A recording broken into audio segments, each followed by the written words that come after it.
With the NFL draft set to take place in a couple of days, the Falcons kind of have this dark cloud hanging over their head when it comes to the tampering violations and Kirk Cousins. It's clear that they probably did break the rules, or probably did. And when I say probably, I'm saying that very loosely. They did break the rules. It's just a matter of what the punishment is going to be. You have people like Mike Florio, which we've talked about on this show, saying, oh, they should swap first-round picks in this year's draft. Well, what we do know now is that it will have nothing to do with this year's draft, because Adam Schefter just recently reported that the investigation will not be cleared up this week. It will take place after the draft. So any draft picks lost will take place next year.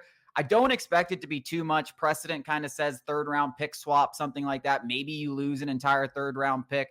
Hopefully, you mentioned in an article, go check it out, Sports Talk ATL, Rich McKay, being that he's so involved with the league, maybe he's able to smooth things over. The reality of this situation is, if the NFL is being real with themselves, this had nothing to do with us getting Kirk Cousins. We offered more money. We offered more years. We offered more guaranteed money. We wanted him more than the Vikings. If anything, this tampering just expedited the process that would have been long and drawn out had we not done it.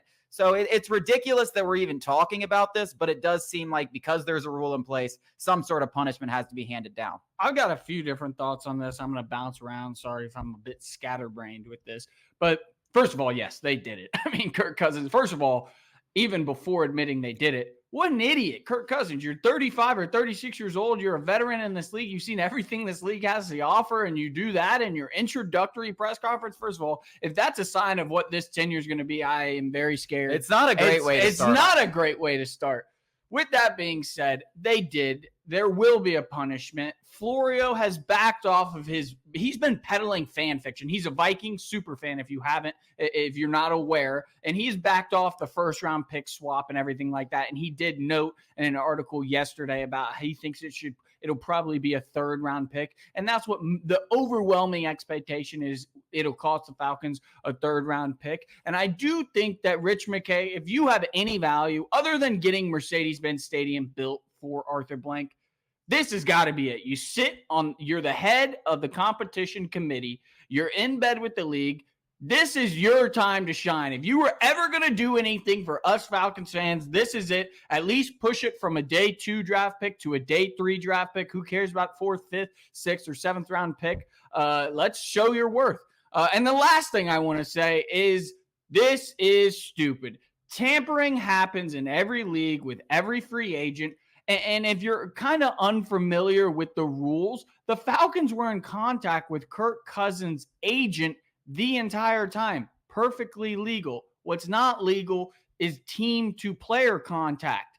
So there's just an agent who acts as a buffer between the two entities, which is just mildly questionable. And I could say some other stuff that aren't appropriate for this family-friendly show. I mean, it's a joke. It really is a joke. It should be there. It should be nipped in the bud, is what it should be. But the rules are there. The rules are the rules, and the Falcons are going to be made an example of. Yeah, it's funny. In every league, there's rules that don't make sense. I could go through 20 different rules in MLB where I'm like, why is this even a rule? Like, why do we do that? This is one of those rules in the NFL where you're just like, why is this even a rule? Like, what are we doing here? Like, we're looking for reasons. It's like, do you need more stuff as the league on your plate? Like, you just need to have more investigations. Like, what are we doing here? Because at the end of the day, like, the tampering thing, like, negotiations are negotiations. It doesn't matter when they're happening, unless you're having like negotiations with a player in season. That's like, why at the end of the season. Okay. But like, once the off season hits, like like maybe you give them 10 days, but like they give you a full, like, month and a half. And really off season for Kirk Cousins was 4 months ago. Right. The point is it gives the team whose player it is, like the Vikings in this case, kind of the leg up to kick negotiations off, is, I assume, the thought process. But his agent is having conversations with Terry Fontenot and Kyle Smith and the Falcons brass. So it doesn't really matter. And like Jay said, I mentioned it in the article, go check it out, sportstalkatl.com. None of that mattered in negotiations. Just because the Falcons had touched base with them, Kirk Cousins touched base with Kyle Pitts or the trainers or whatever, the fact of the matter is the Falcons were willing to go deeper in their pocket for Kirk Cousins, and that is why he's in Atlanta, not Minnesota. Has nothing to do, and I think Vikings fans know that. This is my point, is the tampering rule is just dumb. And Falcons violated it. Kirk Cousins blatantly admitted it, so we're going to have to be punished. It doesn't change that it's a dumb rule.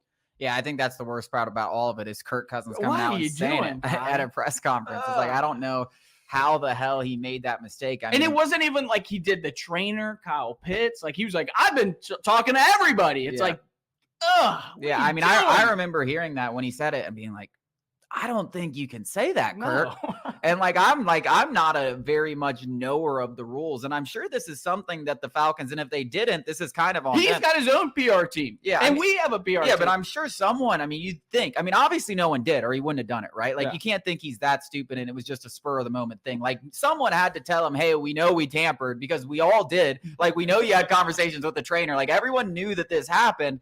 And I'm sure it wasn't just the trainer. Like, I'm sure it was Terry Fontenot and everyone as well. Like, so we all know that the tampering existed. Was there not just a line of defense? Like, hey, Kirk, remember, you're not allowed to say this. Say whatever the hell you want. Be a goofball. Like, piss everyone off. Do it. Just don't say this, because we could end up paying the rich. The one good thing we will say is there are a lot of Falcons fans I saw on social media. Maybe you're watching this on YouTube. I saw a lot of comments on YouTube about being like, oh, well, we don't even know if we're going to have the number 8 overall pick, or we don't know what our draft picks situation is going to be like that. The one thing that we do know now, because of Adam Schefter, is it's not going to have to do with this draft. So everything that we've been talking about off season is not just squashed. Like, there's going to be no draft pick, rewarded to another team or taken away from the Atlanta Falcons this year. If it happens, it's going to be next year, which has kind of been the precedent set for these kind of violations in the past. I'm going to go out on a limb here and end on this. And I think the Falcons have a very good idea of what the punishment is going to be. The general public doesn't, but Rich McKay has got his thumb on the pulse of the league office. They probably know. Yeah, just go ahead and trade that pick, whatever you think it's going to be. Whatever you think it's going to be, go ahead and get rid of it.